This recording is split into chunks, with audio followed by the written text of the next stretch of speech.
Welcome everybody to today's 1 Million by 1 Million Strategy Roundtable for Entrepreneurs.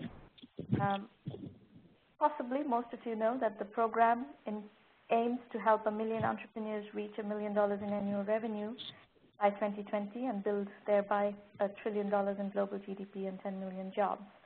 We are working as a virtual incubator, as a completely inclusive virtual incubator versus all the exclusive incubators out there. We take pride in making ourselves as available and as scalable as possible, whereas most incubators are trying to boast how many people they reject. We only, the common line is we only accept 35 out of 3,500 applications. We don't do any of that. If you want to learn about entrepreneurship, you can learn through 1 Million by 1 Million. This is our 127th free 1M1M Roundtable. So you can imagine how much work has gone into doing 127 of these sessions, and we are very happy that we have been able to keep this going for this long, and we can intend to keep it going for many more years, and hopefully you're finding it useful, otherwise we wouldn't be around.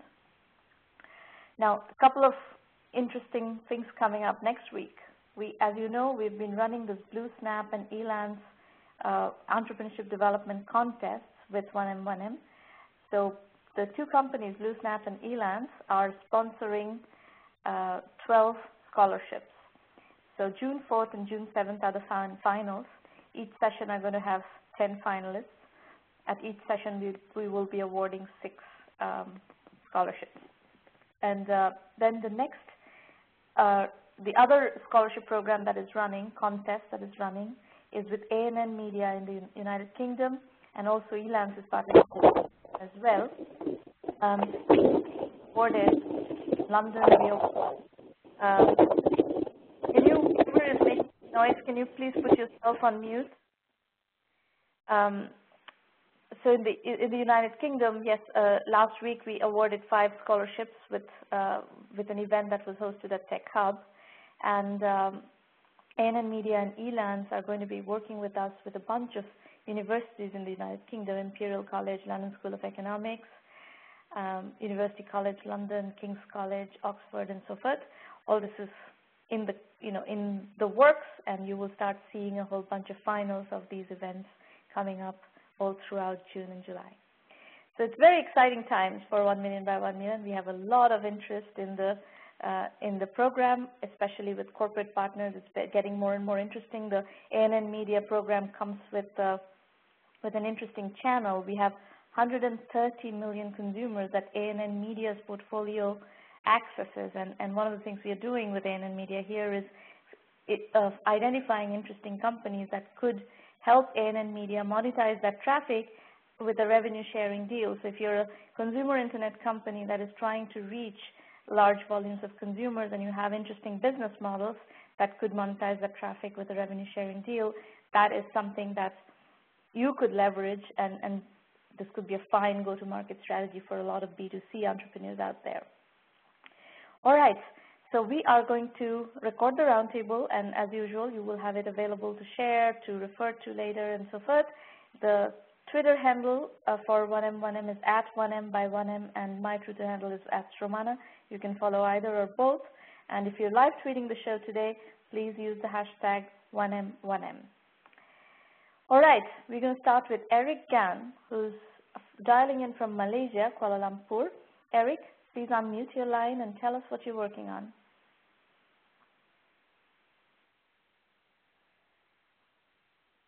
Eric? What's going on? Hello. Yes. You there? Yeah, I'm here. Yeah. Can you hear All me? right. Go ahead. Yes. Your slides are up. I will advance the slides as you go along. So please continue.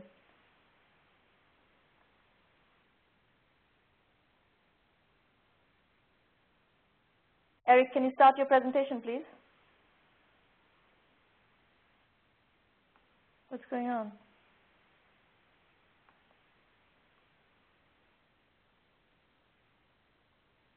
Eric, what's going on?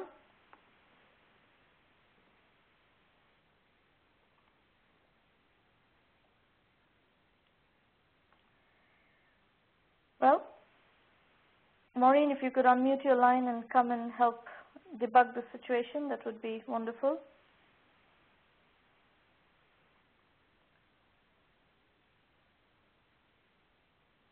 I don't hear anything from Eric. Eric, are you there?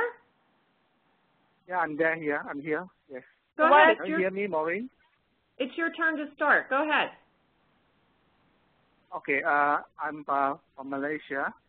Basically, my project is called Project Site Tracker. It tracks the construction work on the site from the day of construction to the completion of the project using the internet. Okay. And mobile. Right. This is the next slide. Can you see the slide? Yeah. Yeah. Basically, this we can track through multiple devices, through laptop, through handphone, and through the internet. And most of this information is accessible in my profile on the LinkedIn profile for real estate development and construction trends. I did a presentation on the cloud platform where developers and contractors can actually check the project online at any place, anytime, on multiple devices. Basically, there are a number of modules that enable the contractor to upload their information and also monitor their works across the project life cycle. And they can also alert participants. Let's say if they take a picture on the site, they can do a report and see what's the status of the project. Is it on time or is there any defects?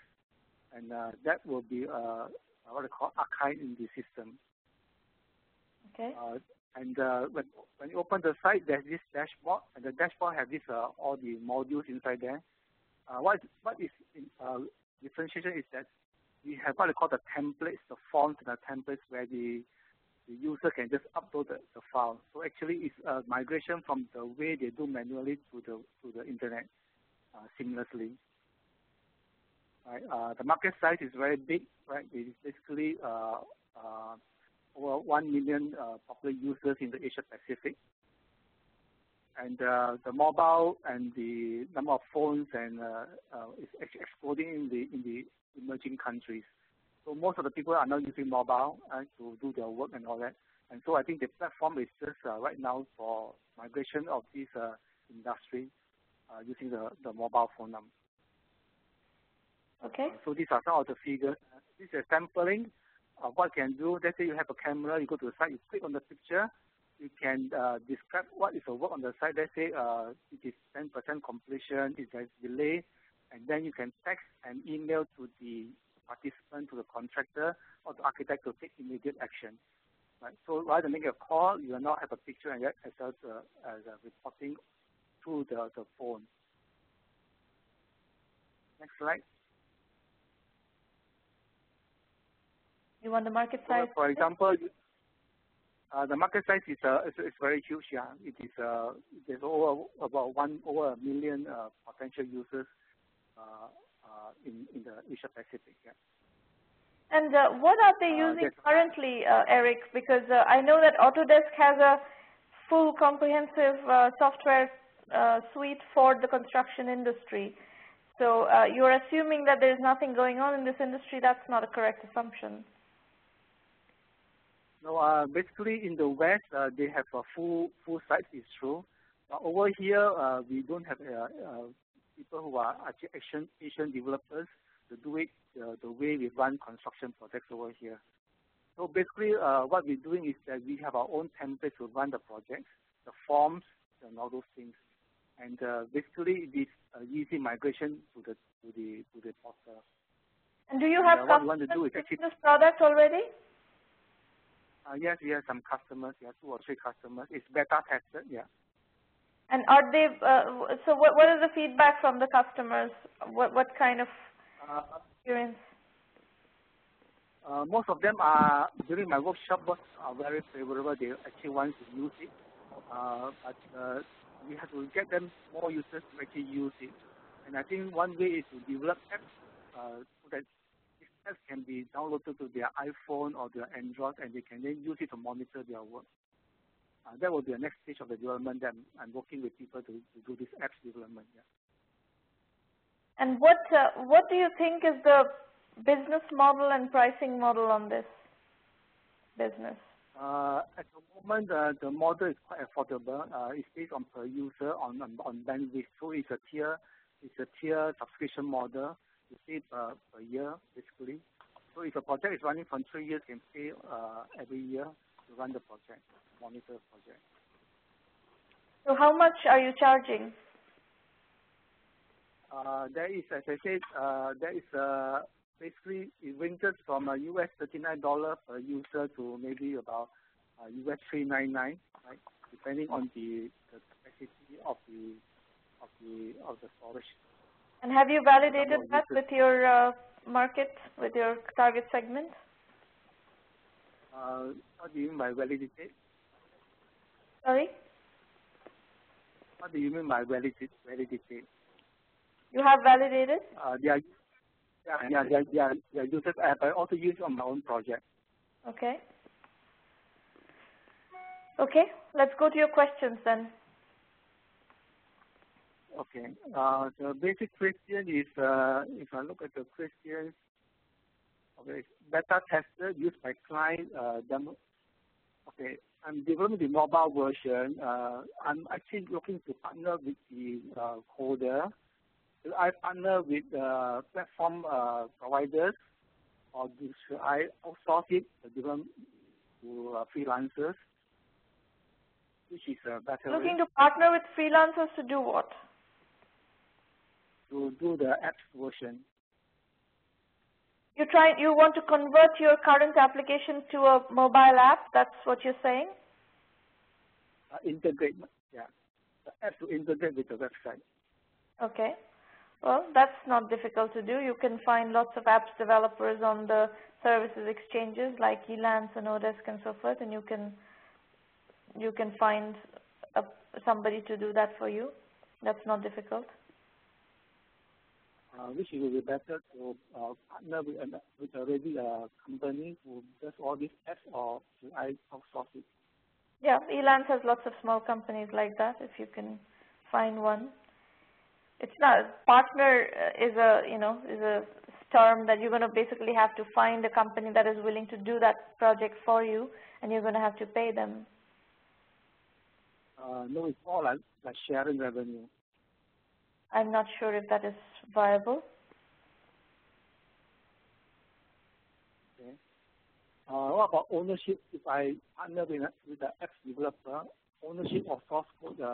You own the source code. If you are paying for the project, somebody else is developing as a service provider. You own the source code, and you own the IP rights as well.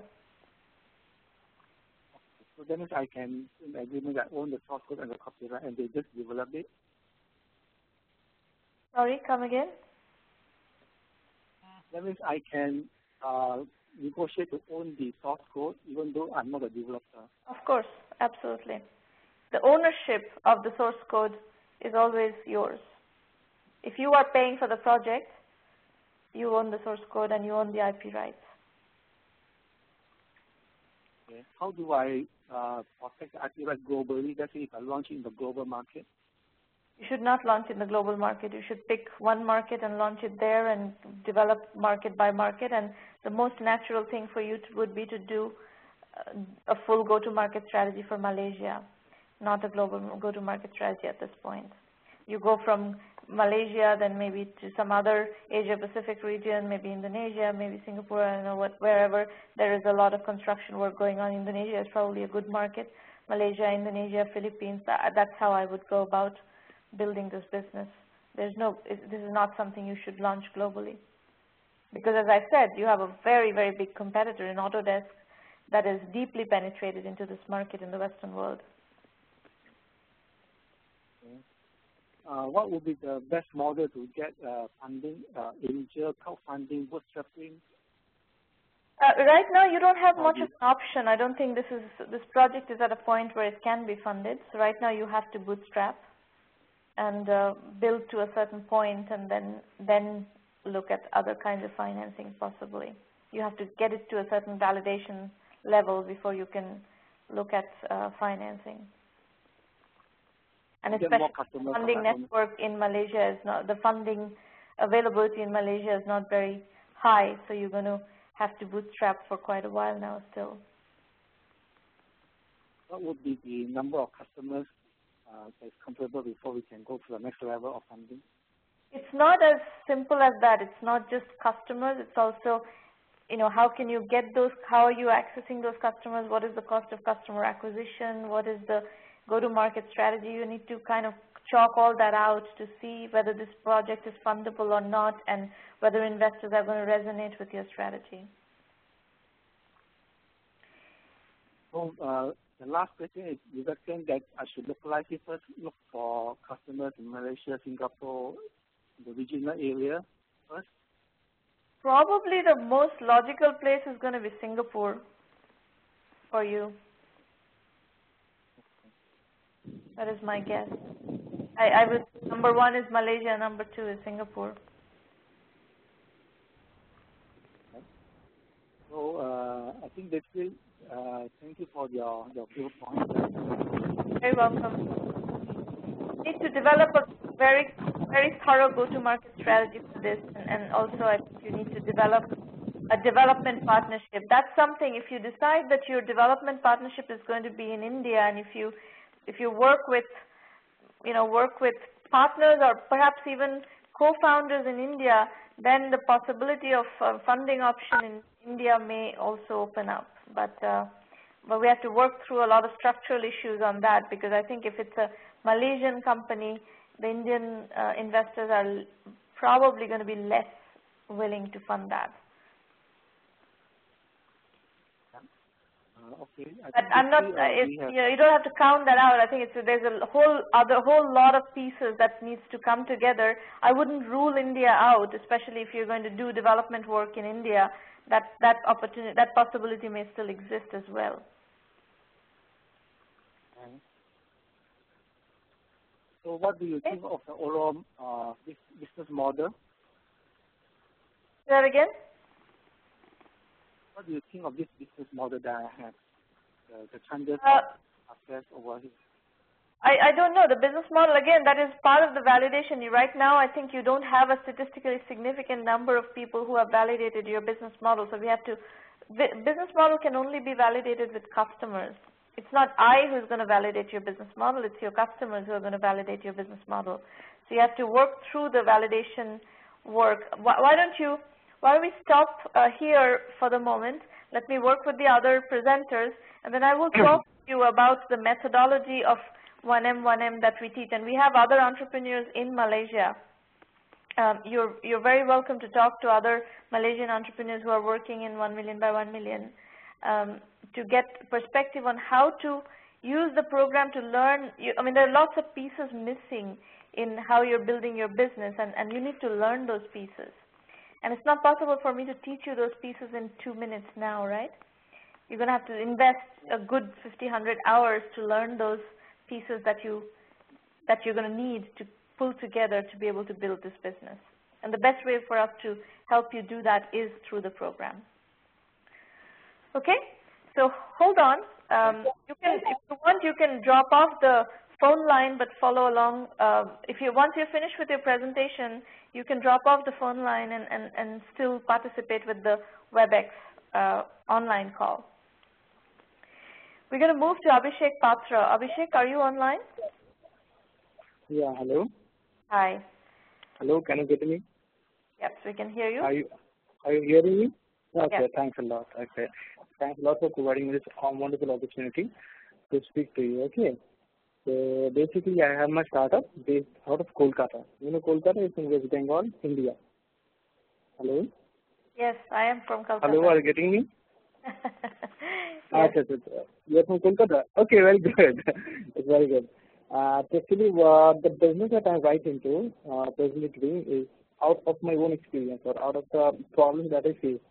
Okay, so I was an outsider to Kolkata, came here to study, and the huge problem I faced, first of all, was to find a place to stay. Okay, it's a really very huge problem, and so what I did was that I started to provide a solution to people who need a place to stay in Kolkata, either in the form of guest houses or paying guests. You must be familiar with the word paying guests in Kolkata, what it is called and what it is, right? So there were a lot of brokers and the brokers also didn't have a platform. So what I thought was to give an innovative solution to both ends, to the people who are keeping, allowing others to stay in the house, and those who want a place to stay without broker or without any charges, okay, intermediary charges or whatever we can say, and that they don't have to pay anything to me, but they will get the contact through my web portal. And that is the reason, that is the main basic thing. And here you can see in the slide that these are the customer's pain points. The host and the guest. Host is the person who gives the particular border, and guest is one who looks for that. So the host, as now if you come to Kolkata, if you can, the way I have been for the last 8 months, I came to know that it's a huge business. People are earning around 50,000 to 1 lakh INR in a month. Okay, doing this by renting their extra space out to people. It's a very huge opportunity. There are more than 4,000 PGs only, apart from guest houses. Okay, so I try to monetize them. They generally used to put the ads in newspapers, national dailies or local newspapers like Bartaman, Telegraph. That used to be a very costly thing. Okay, so they had a very low return on investment because they had to pay 2,000 rupees for a single day of advertisement for 5 lines. And there were other problems also that they couldn't get valid leads, that is through just dial. Doesn't give them valid leads, and these all problems are faced by the host.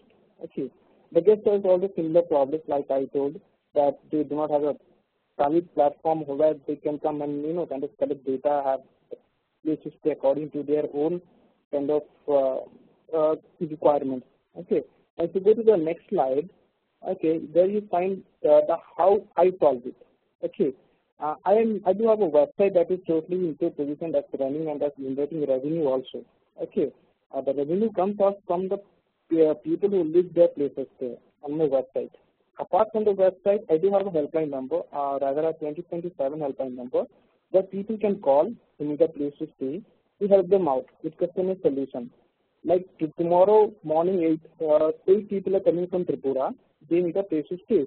Now we help them out. Okay, there are 8 people. They don't know anything about Kolkata. We help them out in settling out a thing there. So they already booked it, okay, through phone, and now they are coming to stay tomorrow. So that is very much helpful to them. Okay, Abhishek, so in this way, I try. Hold on. How much do you charge the hosts? I charge the host a monthly advertisement fee according to their revenue. Suppose our owner has 5 seats. Or 6 seats, I charge them 500 rupees. Okay, for a month. If someone has a higher seat, like some people have more than 100, I charge them a bit higher, according to the requirements. I don't charge per client basis because I don't do a booking. Doing a booking in Kolkata market is not possible until and unless I have a brand name. So as of now, I just charge them listing charges, and the revenues come from them, from the people who advertise. And how much revenue have you generated so far through this model? So far, actually, only 2 people are there, me and my brother. I don't have a team. Actually, though now I don't generate too much, but it's like 20,000 in INR per month only, because it needs a lot of advertising. Advertising is because you have people on the street, street on street policies need. You need to gather data, information. How do you collect the payments? Do you have an online payment system set up, or are you collecting by check, or how are you collecting the payments? Now, actually, people are quite hesitant to pay through online, so I go for check or cash. Okay, check to or bank transfer to my current account. I have a current account, or if you want, I can go meet them out, talk to them, and that helps a lot, in building a relationship. And that's then the scale, right? So if you want to make the scale, you're going to have to set up an online business, no? Yeah, but that would be very much, acceptable in Bangalore and other areas. Kolkata's internet penetration, or the people who are doing this kind of, I can show in the next slides also, that around that the people, those who are into this PG owners, they are not quite aware of this internet. You can see here that they are not aware. 40% of them are totally not aware. 30% are they know that something called internet is there and people can put ads there, and last 30% are totally like they know totally that internet is there. So out of 100 clients, 70 clients are not paying into internet in Kolkata. That's Kolkata's market. It's not tech savvy. So I thought it's better if I can build a brand. It may take a little bit of time, but after all, build a base in Kolkata, I can move on to other places. Extending. Yeah, you don't. It's not so much the brand. There's a big difference between brand and awareness. So in a way, this is your problem is simpler. If you can identify, we need a strategy for you to identify who are the people who have paying guest accommodation available, who have rooms and extra space in their apartments and houses that they're willing to rent out to or lease out to paying guests. If you can create, I haven't thought this through, but that is the piece that you have to put together is a very efficient way of just, you don't need broad brand awareness. What you need is an awareness in this particular market, and you need to have the proper search engine optimization and so forth, so that somebody looking on the internet for paying guests in Kolkata, your site comes up as the primary resource. That's how this company needs to be built out. Yes, so that is okay, but people won't be paying me through credit card or through a payment gateway in Kolkata because they are not quite, that open to give that details. So that is what I was talking about. The scalability comes into, like, it doesn't go up higher in Kolkata due to this reason. People are not quite happy to give their, information through payment gateway. So that is quite a problem over here. They're willing to give you credit card over the phone? Is that something that you notice, or do they want to pay by check? They want to pay by check, or they want someone to go to the house, collect the money on cash, and then come back. They want to see somebody, or they want to come to the office, but I don't have an office. They are ready to come to office. Hold on, Abhishek. This is actually not a huge problem for the moment. Because once you establish, in Calcutta, labor is cheap. This kind of labor you can find in plenty. It's easy to find, to create a network of people who just go and collect the checks and bring it to you and so forth. This, as a validation stage exercise, this is not a big problem at the moment. Okay. Once you develop credibility and the relationship with the customer, presumably they're going to use your service over and over again, and you're going to have, over time, you will be able to switch this to a credit card model. For the moment, it's okay. You need some sort of a high-touch collection method. Yeah, yes. So that is also, and then if you move to the next slide, this is the target customer definition. Here you will find that there are two kinds of people that I have dealt or that I have come to understand from experience, that people who are easily converted into my clients, people who are harder to convert. The people actually in the PG business, mostly the ladies, those who are above 30 years, they do it. 60% in cases, they do this business. And they are not quite, people who are above 50 or 60 who are already retired, they also sometimes do it. So it's harder to convince that particular sector. So what I have done is that I have, Hold on, Abhishek, you're talking about, this is the people who have the properties or the people who are looking for paying guest accommodation? No, these are the people who have the properties. Okay. People, those who are paying me, because ultimately they are the one they are paying me. If I have more listings, I'll have more people who want it, come to my website or call me up. So what I have done is I've targeted my total vision into younger generation, the people 20 to 30 age people, those who can those who know about internet, they have a knowledge about internet, and they are ready to try new things, because this model is very new. People were paying 500 rupees for each client. Suppose I'm a broker, I give a client to them, they will pay the broker 500 rupees. So that was a very costly thing. In this case, they have to pay less, but they have to try it out first. Okay, so that is that particular youth group is very much open to this idea. So I'm targeting them, and because they have a very big, they can grow more and they are open to my this. And some people within like 30 to 50 years of age, those who sustain on PG only, their monthly source of income is only paying guests. In Salt Lake, you can find many of them.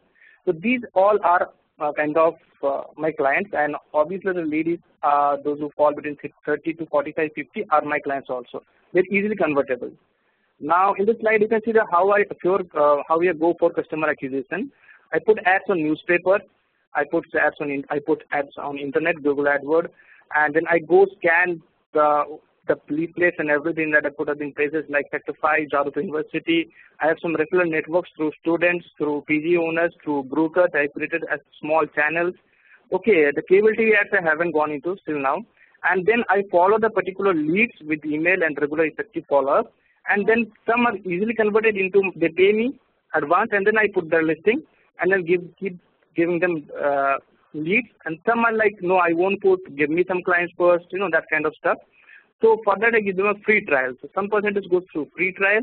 Like, okay, I'll give you 10 leads, so you see how it works and what is the response, then you give me the money. In this way, I go for the customer acquisition part for the host. And how many such customers do you have right now, the hosts?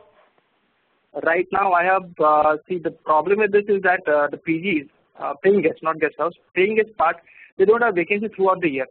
Suppose someone is 10 seats, you'll have vacancy for 5 months in a year. The rest of the month, it will be occupied. So in total, I have more than 120 people, 130 people in Kolkata, those who know me or those who have a tie-up with me. Whenever they have a vacancy, they call me up and I do their part. I do the advertising part. And there are many people, those who totally rely on me. It is around 20 to 25 people, those who totally rely on me. They have left putting ads anywhere else, totally relied on me because they are getting good clients. Okay. So that they have written, that's the feedback. Okay. So this is the customer validation on the host part and the guest part. I'm on the guest part. People like to call us much more, okay, because they can have this, father calling for the daughter's PG. They talk to us like talking to a human. I give them suggestions. If working in sector 5, stay in sector 1, sector 2. So this kind of way they're helping them, and they are also promoting it through a smaller amount. But yes, that is word of mouth publicity also. They help me in getting this. So you can call this person this. And this host, I told you, more than 100 hosts in last 6 months.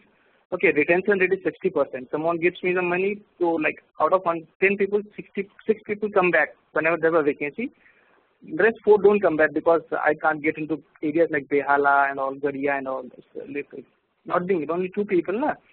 So that's the problem up here. That, scaling up in terms of labor, I need at least 5 to 6 people to make this work, Yeah, but you'll get there. Lots of calling. I think you can get there. I think it's a matter of kind of putting enough business in, getting enough business to be able to hire a few more additional people, feet on the street, and I think you can do it. This is not, I think you've got a nice little business here. I don't know what is the total available market and all that is. I haven't, we need to develop a model to bigger business this is, but I think there's an interesting business here. And what actually I would like to tell one more thing. I think we're running out of time, but one more thing, that I am not doing only listing. I am doing advertising. Suppose like there are 2 guys also calling me. They are going to launch their guest houses. Now they want me to promote it. Now promotion means I can charge them too high, and I have been tie-ups with the newspapers also. I want to be a single source of advertisement for any rented accommodation throughout India.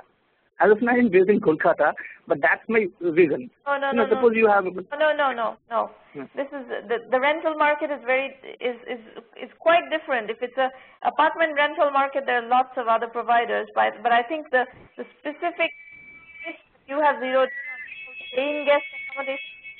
It's a different business. It's a more complex business, and that's what you should stay focused on. You should not go into rental accommodation. I think that's a completely wrong. No, not for apartment. No, not apartment. I was talking about guest houses. Guest house for one day discharge on a daily basis. I was talking about guest house, not apartments. Flats are not really so easy. Guest house businesses goes through the hotel reservation market. It reserves the market, but if like I have surveyed the market totally, so I came to know that there are lots and lots of people, those who don't put the ads on that particular, you can say that the hotel booking system or something like that, they don't put it. They are not happy. They just need leads, convertible, good leads, and that is what I am aiming at. And believe me, already I have 10 types. Hold on, that if you want to get into the guest house business, that business is actually simpler. Like there are lots fewer guest houses, and then you have, and each guest house has 5-7 rooms, right?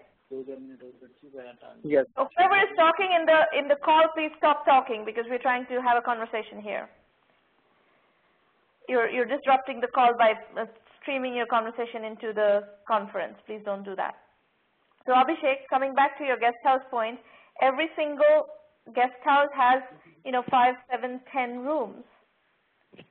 So if you can work with the guest houses, that is actually a simpler business in many ways than this. The paying guest market is a lot more fragmented, whereas the guest house market is larger and the turnover is higher, so their advertising needs are much higher. But they're two slightly different businesses. The guest house business and the paying guest business are slightly different. You understand?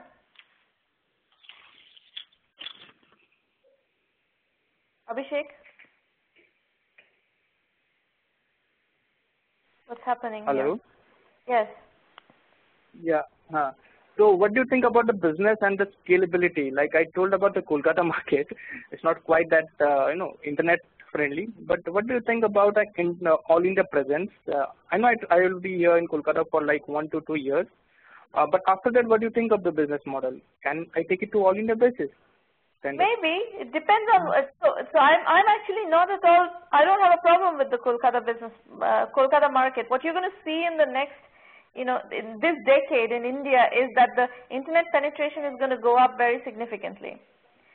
Or everywhere. It's going to happen in Kolkata, it's going to happen even in, in the heartland of India, in many of the second tier, third tier cities. So if you become kind of the guest house reservation business, and you kind of pull together all the guest houses in different places, and you have to go city by city. That is a reasonable business. Yes, you can build that business. But right now, you have to build business and get it to a certain level of validation, and you have to figure out what business are you in. Are you in the paying guest business or are you in the guest house business? Those are two different businesses. And what is a scalable go-to-market strategy? Whichever business you decide to do, what is a scalable go-to-market strategy? Those are the points that are going to, and what is the total available market? Those are the points that will determine whether you have any funding option at all. The problem with the funding option. Sorry? Go ahead. Yes. I just spoke to many VCs and all. Hello, can you get me? Yes, go ahead. Hello. I spoke to many about the funding options also. Like I spoke to many VCs and everyone. So they are quite okay with this particular idea. They called me up also, and we had exchanged some words. They were like they want numbers, figures, like how many paying guests are there. So how can I find it out? Because it's a home business. If you have a home, person has a home, he or she is renting it out. You don't have to pay any registration or do any that kind of thing. So it's really hard to measure that particular how many people are offering a PG or exactly. That is one of the crucial elements of in any investment decision. Unless you can gauge what is the total available market, there is absolutely no way you can get a business funded. So you're going to have to create a strategy of how you create the model, the total available market model, the go-to-market model, all these things, and that's something that has to be, that you have to think through of how to put those models together. Otherwise, nobody can make a funding decision without those numbers.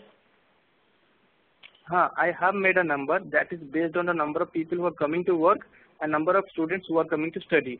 Based on that, I have a model, but it's not validated by any kind of marketing agency or somebody else. It's not like no one is given a test paper or something like that. It's validated by a marketing agency, but it has to be defensible. It's a model that you would have to be able to defend with investors.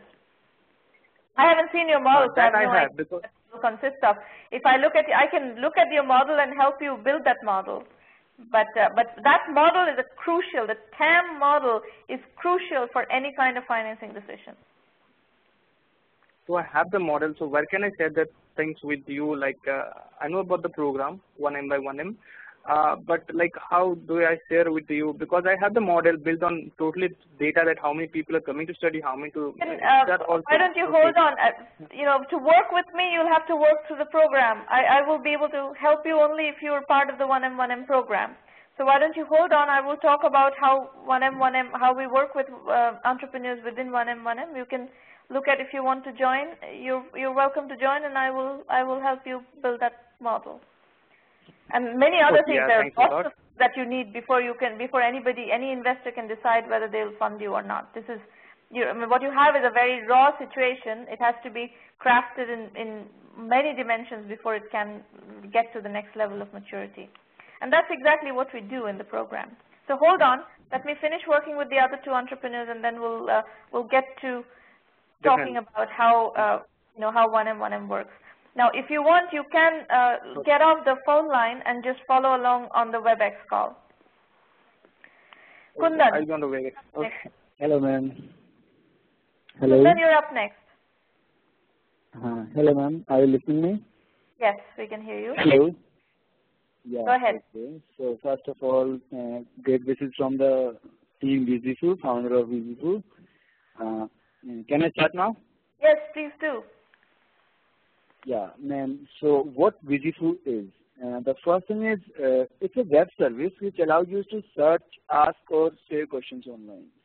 So the very first thing is what I'm trying to solve is the thing is when you ask questions, maybe it's online or offline to any person, you want answers, and at least someone who could answer you. Okay, you go to the search engines like Google or ask.com, and what they provide you is links. So it is like a kind of, it sucks when you just get links or link or for whatever you ask who is the president of India, and you will be provided with 100 links. So that is not the thing. When I'm asking, I want answers, or at least someone who could answer me, like connections where I could get answers. So what we try to build over here is a cloud-based multi-platform web service which we do provide application on all the platform, through which you can access information from online using question and answers. We target question and answers. Okay, so how do we achieve it? That is a rough segment analysis. It's not completed.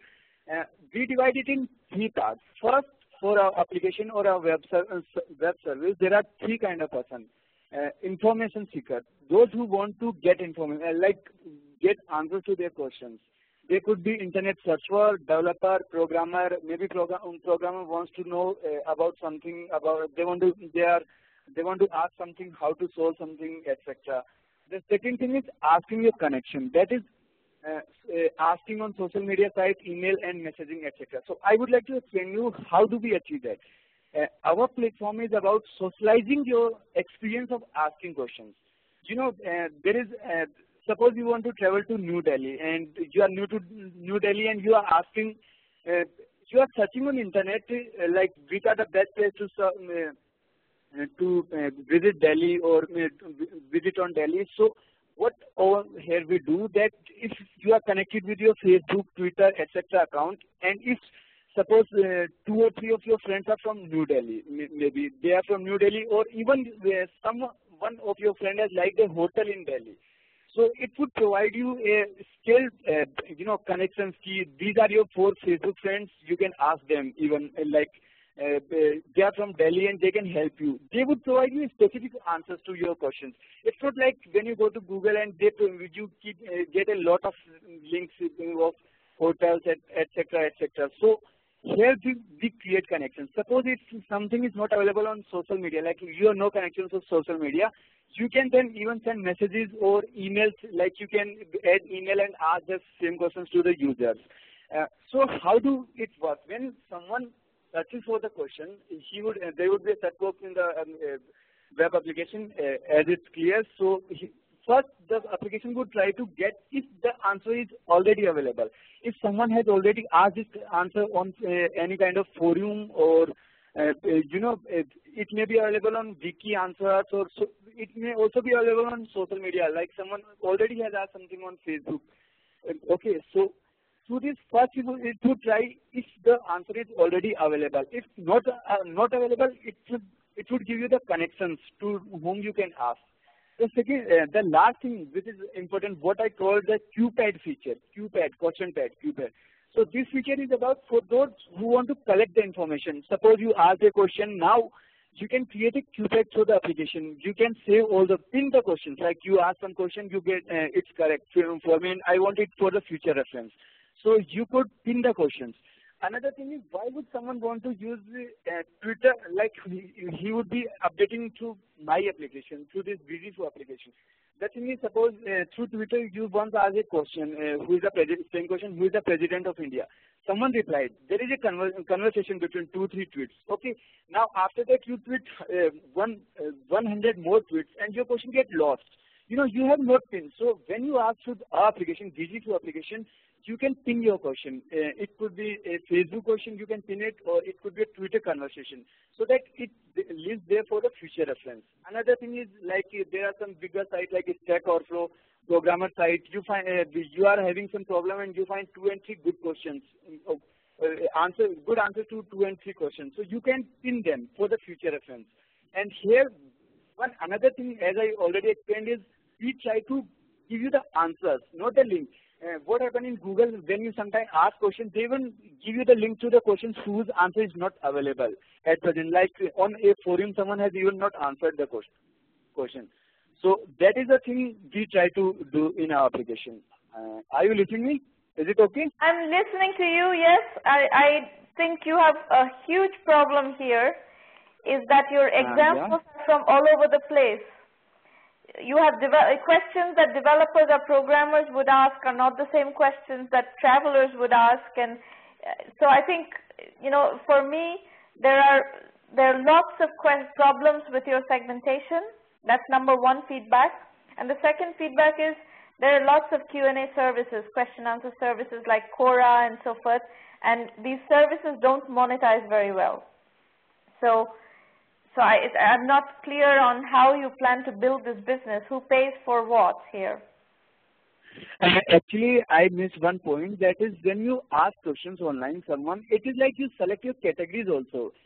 We don't go like it would be a simple search box and you ask and we will provide. You just select, are you like a kind of programmer or are you traveling kind of question? So we go for the traveling sites, or the traveling connection you can find between social media accounts.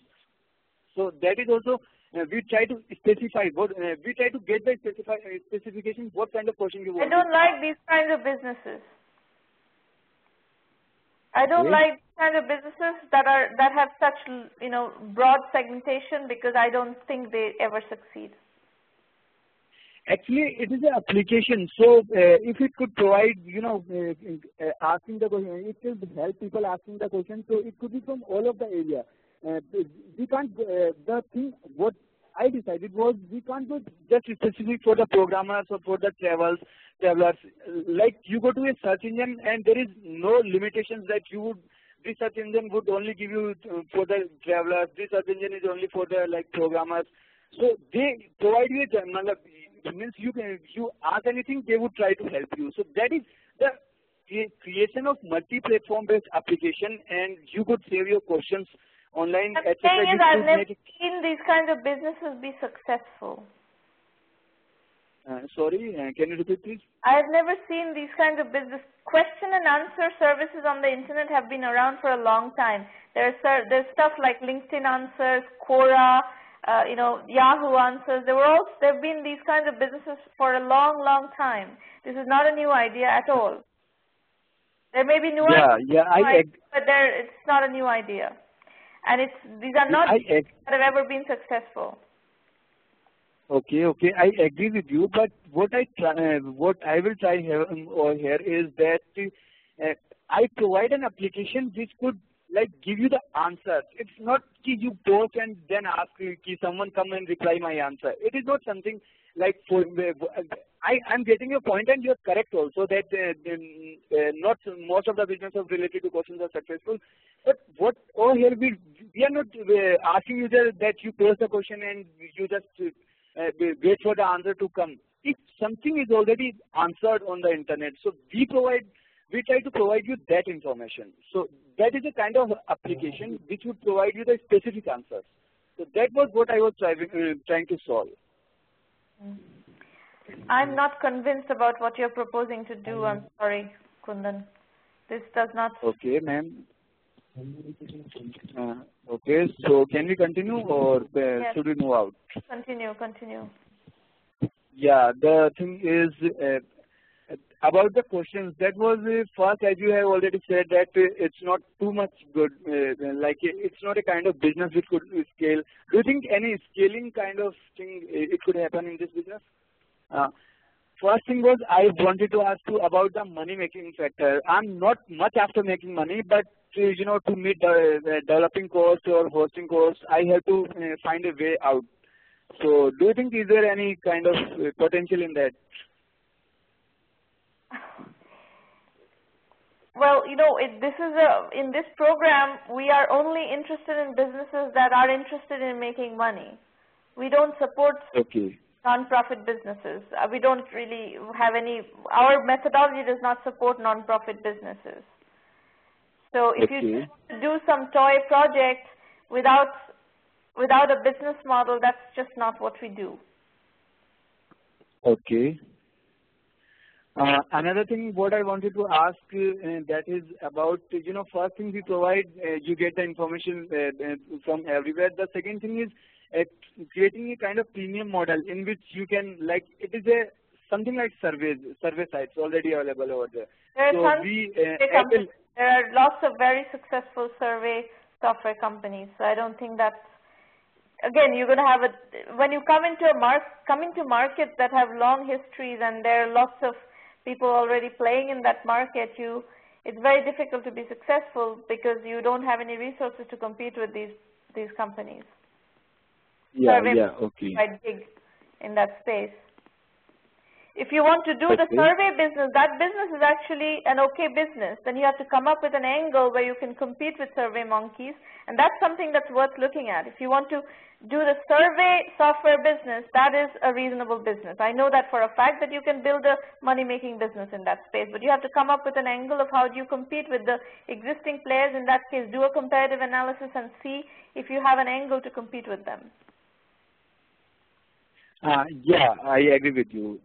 That was, ma'am, I think I'm still not able to convince you, right? I agree with you. But what my point is, won't you like a kind of application which just provide you the specific answers, not the links, if the answer is available over the internet? So won't it be useful to... But there are already sites like that. Do you know Quora? Quora is exactly that. Yeah, I know about Quora, but people have to wait for the answers. And what I'm talking about, if the answer is already available or not, and if it's not available, we provide the connections to which you can ask. But Quora is almost a kind of forum thing. You wait for the answers. Yeah. But if the answer is already available... I am not convinced. Yeah, okay. So the last thing was, if I continue with this project, should I hire developers or should I form a team kind of thing? Should not continue with... Actually, I'm from a... You should only continue with this project if there is a way to build a business out of it. You should not spend money on hiring developers and building products based on assumptions that really do not have legs. I think this is not a great idea. What you're proposing here is not a good idea. The survey business maybe has some legs, but you have to work out the details of that. So until you zero in on an idea that has legs, I don't recommend that you hire a development team and spend money on product development at all.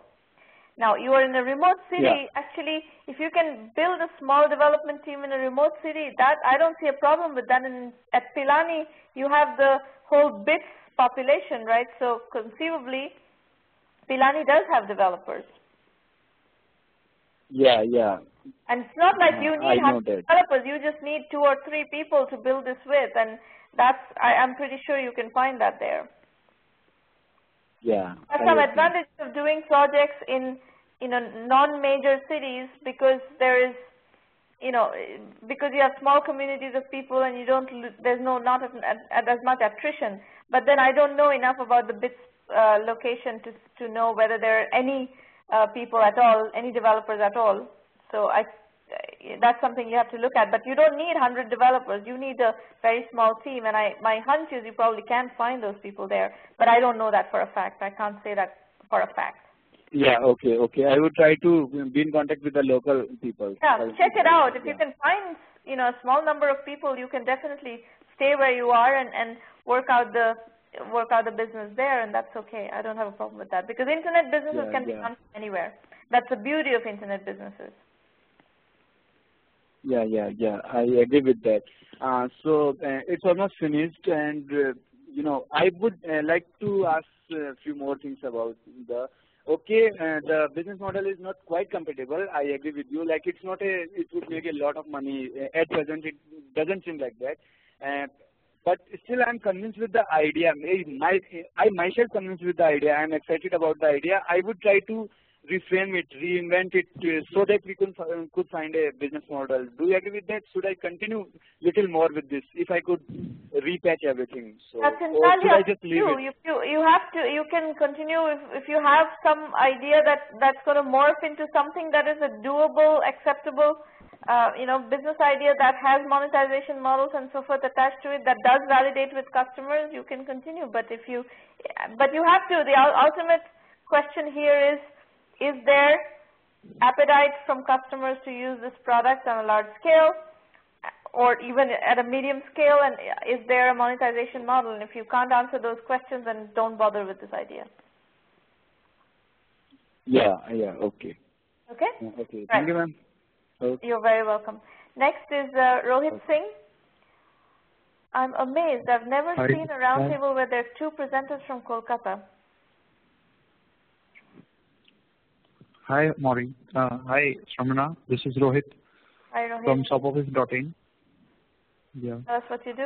I'm an engineering graduate. Sorry? Yeah, go ahead. We're listening. Yeah. I'm an engineering graduate from West Bengal. I've worked as a SAP consultant in Capgemini, India. I'm planning to launch my e-commerce website, which is shopoffice.in. About ShopOffice, it's an e-commerce site which actually goes into the procurement cycle of businesses, whereas side by side it provides solutions for professionals, government, and NGOs as well as. In the country like India, having a growth rate of 7.6, but in current segment it's 5.3, we have giant companies, MNCs, but their procurement cycle is of paperwork. So we come up with this idea of having an online procurement in the globalization of India. Next slide, please. Our customers, we have mainly of 4 segments. One is of organizations, giant organizations. Second is NGOs. Third is government segments, and the 4th is professionals. We are just targeting to the office line of our world. What is our value proposition? First of all, we are complete solutions for office. We will be offering complete solutions for offices. Second, we'll be having online one-stop shop for offices. Third, offering daily deals. The daily deals which we hear for lots of online shoppings of websites, though it's not our USP, but we would definitely offer that. Second is prepaid wallet.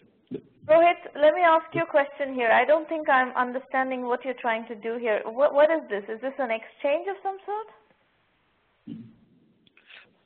Actually, it will be a portal, online portal, through which people can procure.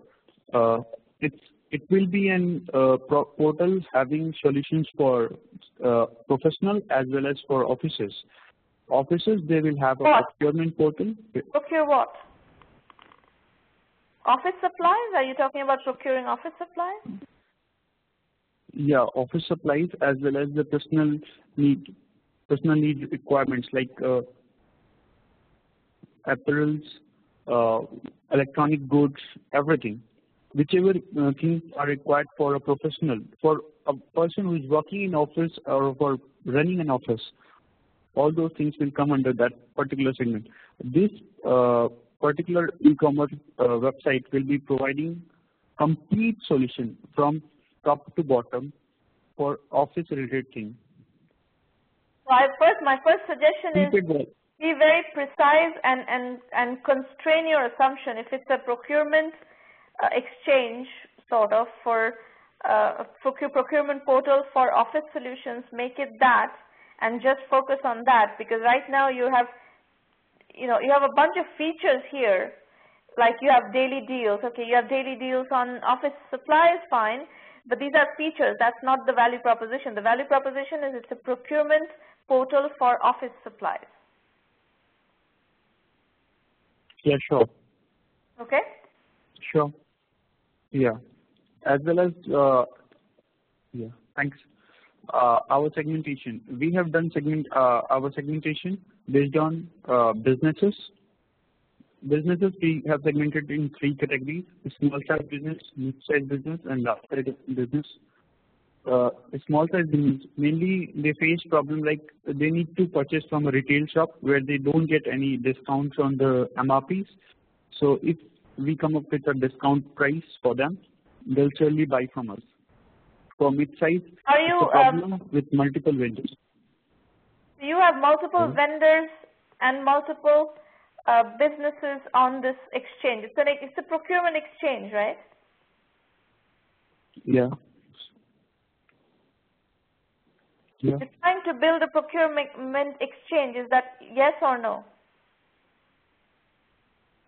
Yeah, it will be a procurement exchange, but here the vendors from whom we are procuring will be directly related to us, and then we'll be delivering products to the customers, our customer, end customer. But there's a very vital question I'm asking you here. Are you an exchange? Is your business model an exchange business model, which is essentially taking a commission on the transactions that are happening? No. No. It's what is your like business? Any other what no, is the not, business? It's not like that. It's we'll be having we'll be kind of e-tailing, but a procurement-based e-tailing, where we'll be providing the procurement solutions for businesses. So an e-commerce company. You want to be an e-commerce company for office solutions? Yeah, sure. Right. That's a very different business. That's as simple a business, or as it's an equivalent business to a Flipkart, for instance, for office supplies, catering to the business consumer market, business procurement market. No, it's not like that. Flipkart is only targeting to the consumers, but I understand. But business model is an e-commerce business model. You have several options. Either you want to be an exchange where you put these small businesses, medium-sized businesses, large businesses together with vendors, and you take a commission of that business. I'm asking you, is that your business model, or is your business model an e-commerce business model like Flipkart, except instead of selling to consumers, you're selling to small businesses, medium businesses, and large businesses? You understand what I'm saying?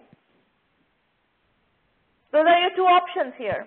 Based on what you've said so far, those are the only 2 business model options. No, it's an e-commerce business model. It's an e-commerce business model. Okay, that makes it very straightforward. It's an e-commerce business model for selling office supplies, which means that you're going to have to take inventory. Yeah. Okay, so keep going. Next slide, please. Next slide. This is all about our segmentations. Yeah. Our customer acquisition strategies for governments, corporate, and NGOs. We are planning to send our brochure through emails. Then one-to-one meetings. We're already having meetings, and to attain forums, sharing spaces with the decision makers for organizations, organizing events at school and colleges, because the school and colleges are also a part of NGOs and government agencies. No, but you don't need to do for so individuals many segments to start with. You can just start with the business market. You can start with one of the business segments, either small businesses or mid-sized businesses or large businesses. Whichever segment you go after, just start with one and work on a go-to-market strategy with one. You don't need to do all these different things. You're doing too many things, and all over the place. We have a terminology. I don't know if you've run into this. I don't know if you've read my positioning book. We have a terminology: do not spray and pray. And what I see here is a huge amount of spraying and praying going on. You don't need to do so many segments. You can't possibly, as a small business, do so many segments. But it's not a small business. Actually, we are targeting a large segment of our society. But you are a very small Officers business. You are not a large business. You are a non-existent business. You're not even a business yet. Right, I'm small, but the audience that for which I'm looking for is not a small, so it's hard to target all of them. No, but you cannot target all of them at once. That's not how you build businesses. You have to go step by step. If you go and tell an investor that you're going to boil the ocean, they're going to tell you, go goodbye, thank you very much, thanks for your presentation. I don't think you know what you're doing. And that's exactly what you're saying, is that you're going to boil the ocean. You can't boil the ocean. Okay. You've got to, the go-to-market strategy needs to be tightened up hugely with segment by segment. You have to, and then once you develop the positioning and the segmentation and the positioning, you have to determine how you're going to go to market based on that segment. And right now you have a whole bunch of different go-to-market strategies, a whole bunch of different segments, and it doesn't really come to a execution plan that is going to work. All right. Okay. And how do you propose to build this business from a financing point of view? If there is a, I mean, if you're going to do a new e-commerce business, there's inventory involved. As we plan to start with our funding, our self-funding to our business, and then we'll reaching to the VCs. In initial funding, we have funded from ourselves, like we have our own inventory. Our family, as we belong from a business background, we do have our factories. So we have a go down. So using funding for the bootstrapping stage. Okay, that's fine. Yeah. VCs, if you're working within the program, we will introduce you to VCs when you're ready. You're nowhere near ready for VCs at this point. So yes, you're going to have to bootstrap, but what I think, there are lots of strategy problems with your business plan right now. And you need to tighten all of those and to make good use of the money that your family is putting into your business. So that you use, you don't waste the money that your family is putting into your business. You really need to tighten the strategy and tighten the business plan on many vectors, and positioning, segmentation, go-to-market strategy are three of the most crucial vectors where you're going to have to tighten this up right now. Okay? My question to you is, like, when we send VCs, when we communicate to VCs through emails, probably they don't, most of the time they have not replied. Don't bother communicating. You're not ready for VCs. Sorry? You're not ready for VCs. What will make us ready? That's a very long conversation. You have to have a much more validated business plan. And why don't you wait? Let me talk about 1M1M. You can ask your questions after you've listened to that segment. Okay? Okay. All right. Farah is not presenting from what I understand today. Okay. I am going to discuss 1M1M since a lot of you seem to have, questions that are addressed in 1M1M, but you are not aware of how that all works or comes together. But before we get into that segment, I'm going to make a request to all of you. As you can see, there's lots of energy and interest in entrepreneurship all around the world, but the amount of knowledge needed from where these entrepreneurs are starting as first-time entrepreneurs, inexperienced entrepreneurs, and often not with any business background, to get from there to a viable business is a long way. And that's exactly the gap that we are trying to bridge with the 1M1M program. If you make assumptions that some VC is going to fund you without doing the groundwork, I mean, VCs today fund only businesses that are substantially validated with very large TAM, and there's a ton of work that goes on for months, if not, year and a half before a VC is even ready to consider you. So that phase of, you could call it incubation, you could call it seed stage business development, you need a lot of knowledge and expertise to navigate that stage properly so that you can manage your resources well. And we are looking for entrepreneurs who have the stamina to do that phase effectively so that they can build either viable businesses without external financing or go out and raise external financing. And that's a very, very difficult job. Entrepreneurship is not for sissies. It takes a tremendous amount of resilience and tremendous amount of stamina, strength, nerve to be a successful entrepreneur, and we are looking for such entrepreneurs. So if you please look around you, and if you see serious entrepreneurs, who are looking for help and mentoring and can really have the character to be successful entrepreneurs, we're definitely looking for entrepreneurs like that. Please make them aware of 1M1M. All right, let's go over what 1M1M can do for you. We know the kinds of problems you're facing. We've been, this is our 127th free roundtable. We know exactly the kinds of issues you're facing. And we have created a very structured blueprint of how you go through this very early stage of, incubation stage, seed stage, business development. And we make that available to you through the 1M1M program. What do we offer you?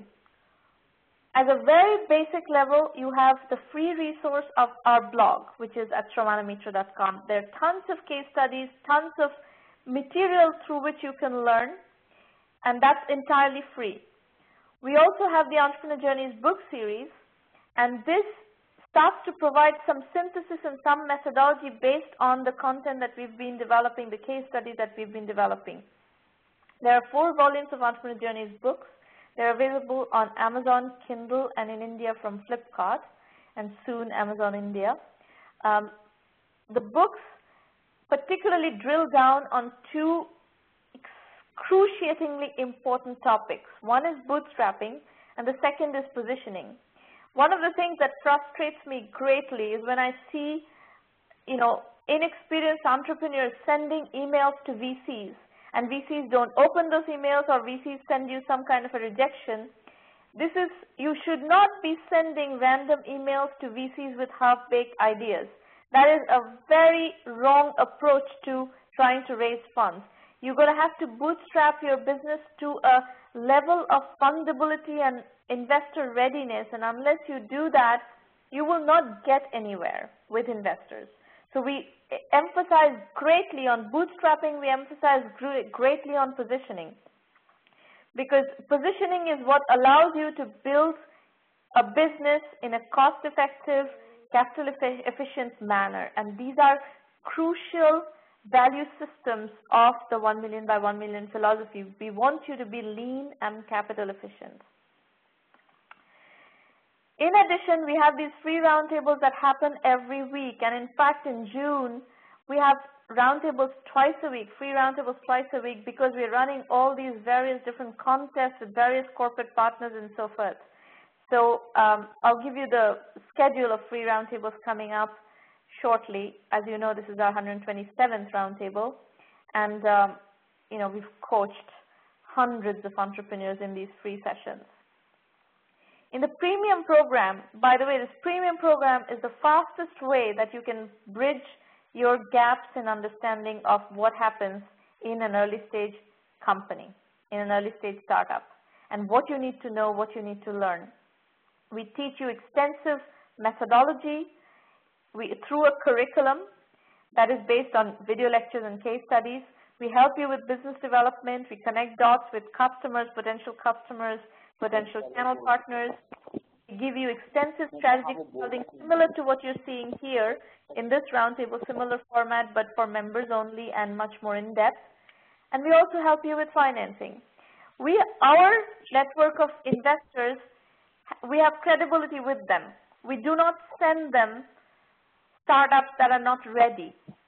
We put our portfolio companies through an extensive amount of development work and incubation work in the early stages, so that by the time we send them to investors, they are investor ready, and we've done a lot of the due diligence on behalf of the investors, so that investors, when they look at deals from us, they look at them with seriousness and respect.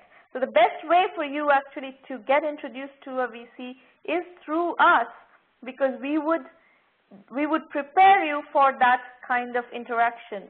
Whereas you're going right now with half-baked stuff, and you will not be able to get any respect or any credibility with VCs. All right. Now, the next thing I want you to do is go to the 1M1M page, 1M1M site, and do the self-assessment. It takes you through a set of questions. It's a 9-point questionnaire that helps you calibrate yourself against the topics in which you need to gain credibility and develop defensibility. You need to be able to address all these issues in your business. And that's available on the site. If you're a premium member, you can use the curriculum modules that are provided as part of the self-assessment as well. Wherever you have knowledge gaps, we've provided you curriculum modules to plug those knowledge gaps. All this is at 1m1m.sramanamitra.com.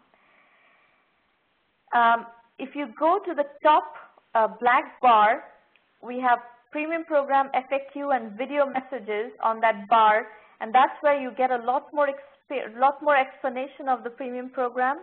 It is $1,000 annual membership fee all over the world. There is no differential pricing here. The reason we have priced it at $1,000 annual membership fee is to make it affordable for entrepreneurs in the emerging markets. We have huge presence in India. There are tons of entrepreneurs from India who are using this program today. We also have entrepreneurs in Malaysia. We have entrepreneurs in Singapore, and so on and so forth. So all over Europe. We have massive work going on in the United Kingdom, in Israel, and of course in the United States. So you're very welcome to start working with the premium program and bridge your gap using this very affordably priced program. The methodology is strictly lean, capital efficient, bootstrap startups.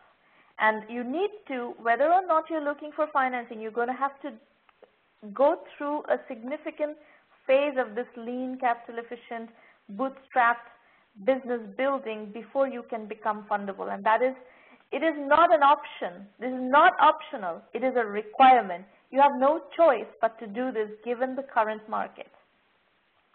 Now, in the curriculum, we teach you 7 core modules: bootstrapping, positioning, market sizing, customer validation, financing, customer acquisition, and team building. And today, in the session, we had questions from all of these topics. We had questions about bootstrapping, questions about positioning, segmentation. We had questions about TAM, market sizing, total available market, validation methodology. We had discussions about financing. We had discussions about go-to-market strategy and customer acquisition, and we had discussions about team building. A lot of those questions are answered in the curriculum. So if you budget, let's say 50 hours to do the core curriculum in 1M1M, all of those questions are going to be answered. So you budget 50 hours as soon as you possibly can, and at the end of that 50-hour investment, you will come out significantly better informed about what you need to do with your business. This is our guarantee to you, because we know that this program is running now for a while, and we have lots of success with the curriculum. And yesterday we had a private roundtable, and one of the members said, I am a curriculum junkie. They're using the curriculum nonstop to do their, to make their business decisions. Now, on top of that, we have elective modules. Depending on what is the business you're building, whether you're building a Web 3.0 and e-commerce business, you're building a cloud computing and business solutions business, outsourcing, consulting, mobile and social apps, healthcare, IT, online education, gaming. We have specific elective modules on all of those points. And these are basically aligned with the trends of the industry, and we have specifically provided you curriculum content so that you have domain-specific expertise as well within the curriculum through our video lectures and case studies. Now, one other point about our curriculum, it is not just Sramana who is teaching you this curriculum. We have spent about 6 years now. We started doing this in 2006. We've spent 6 years of case study development with very successful entrepreneurs who've built businesses that are $5 million and above. And they have sat down and shared their experiences, their lessons from the trenches, their strategies, their mistakes in these case studies, and we have synthesized these case studies and made them available to you in a very well-organized format so that you can rapidly, within, if you invest 50 hours in the core curriculum and maybe another, 50 to 100 hours going through the electives, you would learn a lot from very, very experienced entrepreneurs. And I can guarantee you this is better than an MBA. If you're trying to be an entrepreneur, this is a much better program than an MBA. We do have an affiliate program. If you are an organizer, if you're an entrepreneurship development organization, maybe an incubator, maybe a university, alumni association, professional organization that is trying to do entrepreneurship development anywhere in the world, you're most welcome to become an affiliate partner of the program, and we offer partners 10% affiliate commission. Okay, here's a roster of free roundtables coming up. June 4th and 7th are the Blue Snap ELANS contest finals. 10 presenters in each session. 6 scholarships will be awarded in each of those 2 sessions. Then we have June 14th, June 19th, June 21st, June 26th, and June 28th. 3 of those, June 14th, 19th, and 26th, are ANN Media and ELANS contests. June 14th is with Imperial College. June 19th is with London School of Economics and European Students Startups Organization. And June 26th is going to be ANN Media ELANS with University College London.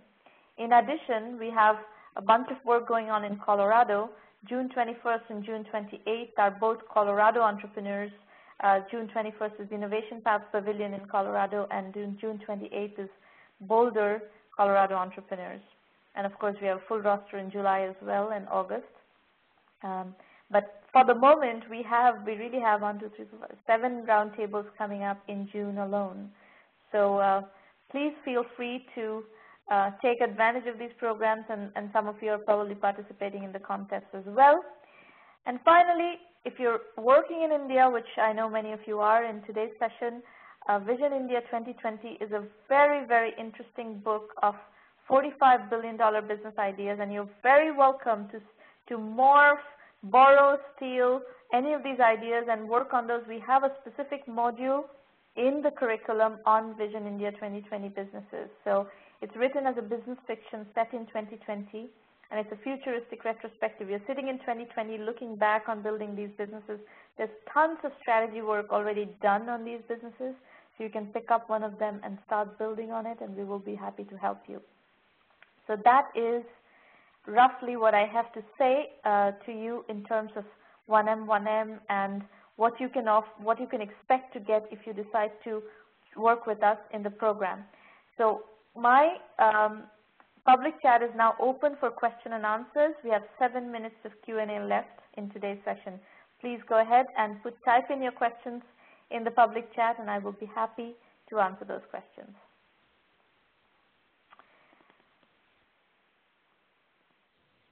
So Amit, looks like you're also in Calcutta. Is that what you're saying? I've never seen so many entrepreneurs come to the roundtable from Calcutta, and I'm delighted because one of my big, passions is to see Calcutta develop as an entrepreneurial destination. So I would be delighted if you guys, give us an opportunity to really help you become successful and create successful case studies in Calcutta, which will attract more and more entrepreneurs in Calcutta. Please get the word around. We would love to work with more entrepreneurs in Calcutta. We have some already in the program. We have some entrepreneurs from Calcutta already working in the program, but we'd love to have more and more. You're born and brought up in Calcutta, but you're working in Bangalore. Yeah, that's great. Sramana, hi, this is Anubhav. I'm one of the partners in Shop Office with Rolex. Yeah. So actually, you know, the thing is, in the given time span, we couldn't make you understand, and in the end, eventually got made up a little bit.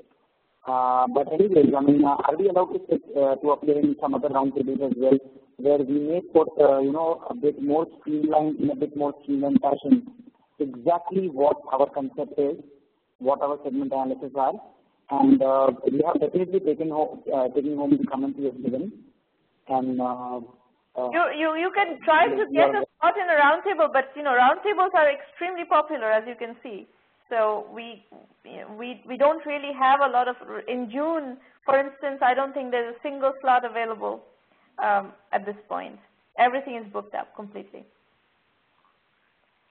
So if you want feedback in a rapid time frame, you need to join the program and start using the program there are lots of private roundtables available, but that's for premium members only. The free public roundtables are completely booked in June. Mm-hmm.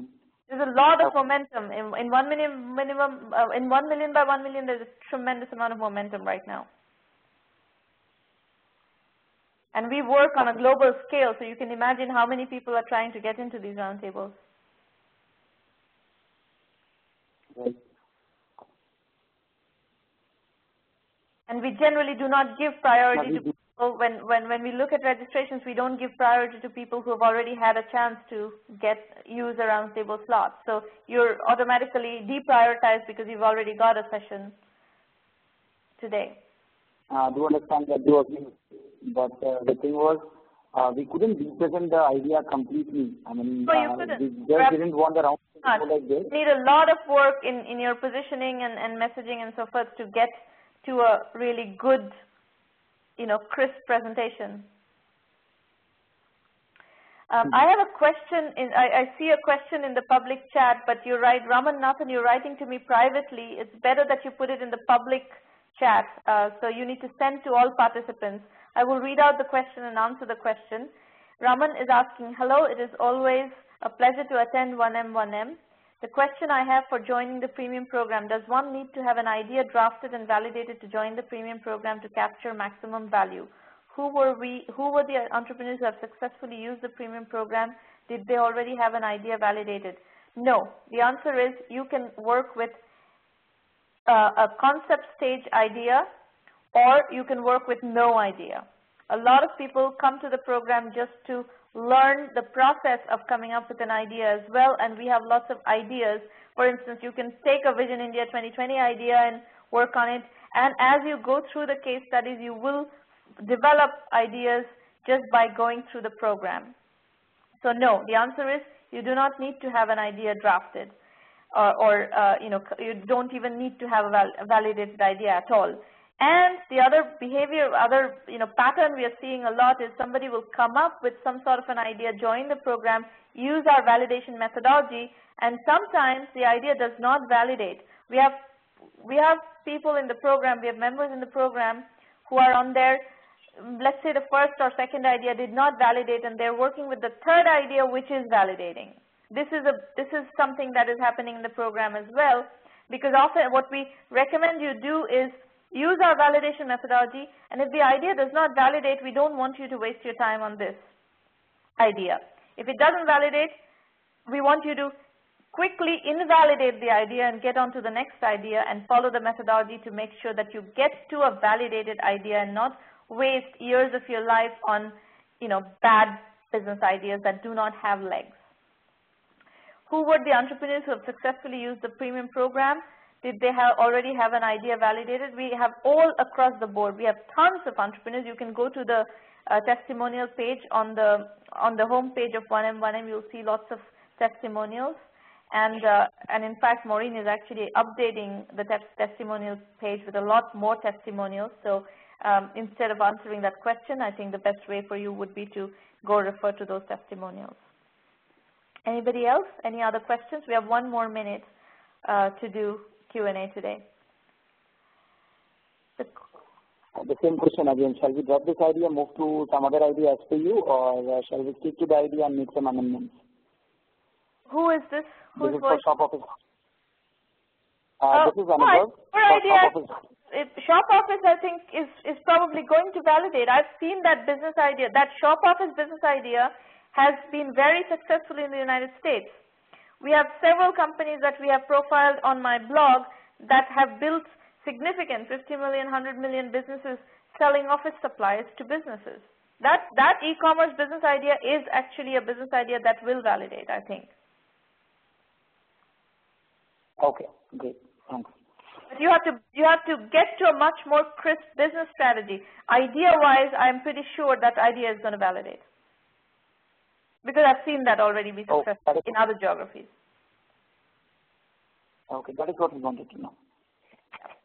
Abhishek is saying, I do need support and have built quite a sales model, so it would be great if I can connect with you in the future. If you join the 1M1M program, the premium program, we will work with you very, very closely. And you will have the entire support of the methodology and the resources of the program. So the best way for you to work with me would be to join the premium program. And that is the only way I can work with you any further. There's no, other than these roundtables, there's nothing else that we offer for free. The blog is free, of course. But if you want me to work with you, if you want the other members of the 1M1M program to work with you or access the other resources, the only way we can do that is if you join the program. Okay. Okay? Abhishek is asking, so like if I join the program, will it be a web conference or like there will be meetups? No, everything is virtual. There are regular web conferences through which we work with you, and then the curriculum is delivered as video lectures and case studies, all of which you can access in your own time. Everything is on the web. So no matter where you are, you would be able to access the program 24 hours a day. And then there are lots of video conference sessions like this for members only behind the scenes where you can ask questions in the curriculum, you can ask questions in the conferences. Every single module has discussion areas and so forth. So it's a very rich program.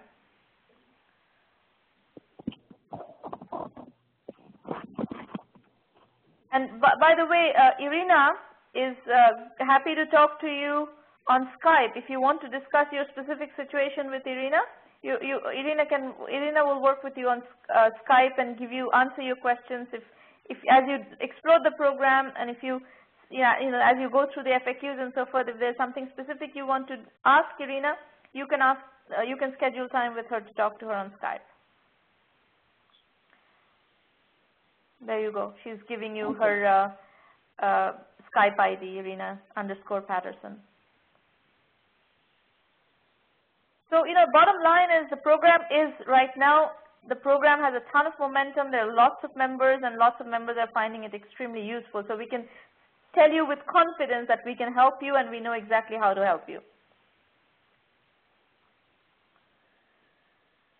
Okay, I think we're going to wrap up for today. If you have any other questions, please get in touch with Irina, and good luck with your ventures, and I look forward to working with many of you. And folks, those of you who are from Calcutta, definitely get the word around, and I'm very passionate about Calcutta. I was just in Calcutta in March, and we did a big event there, and we're very, very interested in getting more Calcutta entrepreneurs on board. Thank you, everybody. Surely. Bye. Yeah, bye-bye.